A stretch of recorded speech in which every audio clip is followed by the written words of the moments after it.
Hello friends, कैसे हैं आप सब? आप सभी डिवाइनली ब्लेस्ड हैं।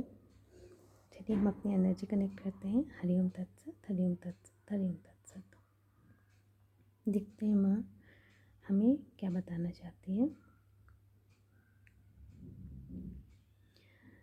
जब हम लोग साधना क्षेत्र में आगे बढ़ते हैं ना, तो जैसे कि हमने एक पहले भी बताया अहिंसा को लेकर कि जो भी चीज़ भगवान द्वारा बनाई गई है, चाहे वो शब्द हो, संसार हो, या कोई भी व्यक्ति हो, प्राणी हो, कोई भी पेड़ हो, पौधा हो, कुछ भी चीज़ हो, हर चीज़ की उपयोगिता है। जब हम संसार से मन हटाकर साधना के क्षेत्र में लाकर अपने शरीर पर केंद्रित करते हैं, तो ये नेत्र, श्वास, वाणी, सब चीज़ की उपयोगिता हो जाती है।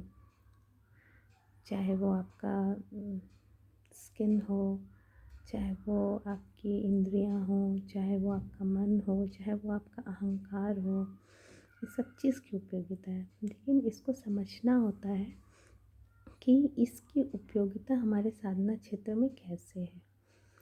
अब जैसे कि अब हमने पहले बात किया था कि अहिंसा को लेकर, तो अहिंसा में भी हम ना हमेशा जैसे बताया था मैंने कि दूसरों पे आरोपित करते हैं कि हमें अहिंसा नहीं करना चाहिए, दूसरों को नहीं मारना चाहिए, दूसरों के लिए गलत नहीं करना चाहिए।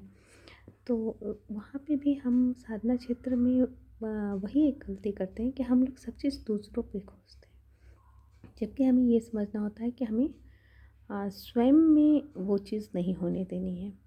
अब जैसे कि अब हम अहिंसा के बाद अगर सत्य पे चलते हैं, तो सत्य भी मतलब कहते हैं कि सत्य हमें बोलना चाहिए। तो क्या सिर्फ सत्य बोलना चाहिए? सत्य सुनना भी चाहिए, क्योंकि जब हम सत्य सुनते हैं ना, तो हमारा भ्रम दूर हो जाता है।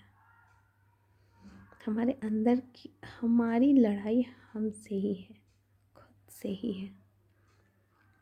और जब हमारा भय और भ्रम अंदर का टूटता है, वही सत्य होता है। और जो वाणी हमारे भ्रम को और हमारे भय को तोड़ दे, वही सत्य होता है। हमें जागरूक बना दे, वही सत्य होता है। हमारी जागरूकता हमें खुद में सत्य के माध्यम से ही मिलती है। जैसे कि अगर हम ये सोचें कि हमें सत्य बोलना चाहिए, लेकिन कभी ऐसी परिस्थिति आ जाए, धर्म संकट की परिस्थिति आ जाए, या कभी अपने अनुकूल बातें ना हो, तो हम लोग अपने आप को मैनिपुलेट करके समझा लेते हैं कि नहीं, इस वजह से हुआ है। ठीक है, हम लोग दूसरों पे आरोपित नहीं करते हैं कि ये दूसरों की वजह से हुआ है, लेकिन हम अपने आप में मैनिपुलेट करते हैं इस चीज़ को कि ये कारण हुआ, बना, परिस्थिति बनी, जिसकी वजह से ये सारी घटनाएं घट गई। तो ये क्या है कि हम अपने सत्य को स्वयं में स्वीकार नहीं कर पा रहे हैं।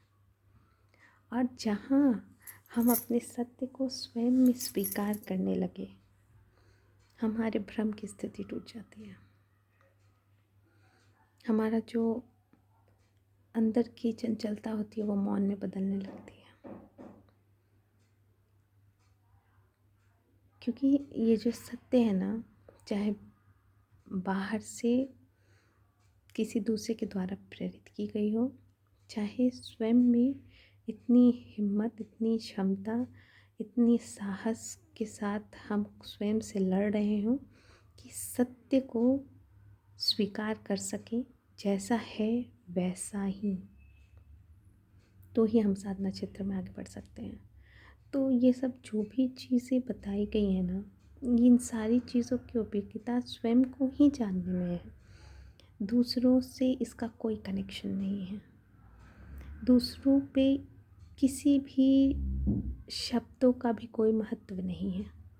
ये जो सारे शब्द, चाहे वो शास्त्रों में हो, पुराणों में हो, वेदों में हो, चाहे आपके व्यवहारिक जीवन में हो, ये सारे आप शब्द भी जो हैं आपकी जागरूकता के लिए हैं। आप अपने मन को कैसे जागरूक बनाते हैं, आप अपने आप में उस शब्दों की अनुभूति कैसे करते हैं, आप उस सत्य को किस तरह से स्वीकार करते हैं। यही एक साधना क्षेत्र का सबसे सटीक और सबसे, अगर आप व्यवहारपूर्ण भी कहिए तो यही तरीका है, जहाँ आप जागरूक होकर उस चीज़ों को देखें, समझें और सत्य को उसी तरह से स्वीकार कर लें, तो आपके भ्रम की स्थिति टूट जाएगी।